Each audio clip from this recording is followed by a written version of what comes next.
Добрый день всем. Хочется показать, что происходит в Свердловской области, в частности Тугулымский район этим летом. Вот смотрите, какая гусеница.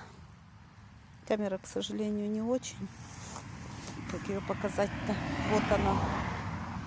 Вот эти гусеницы съели все. Видите, сколько их? Они объели всю листву.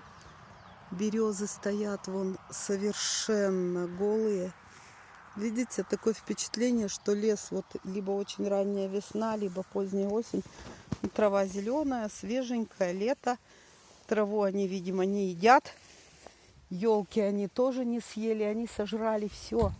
Осины, вон везде гусеницы. Березы голые все. И вот сейчас пройду туда, трава сырая, дождик был. Вон, смотрите, на траве даже вон черно все. По-видимому, и траву начали уже жрать. Вон она сидит, красота. Их так много. Они везде. Я такого еще не видела. В общем, они сожрали все. Березы, осины. Видите, вот все голое такое.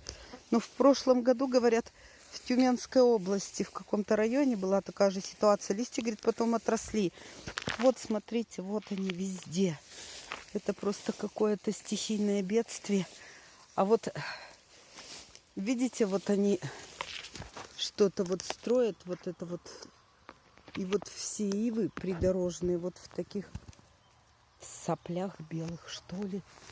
Вот в таких вот. Тут просто мало, там, где было много, там не подойти.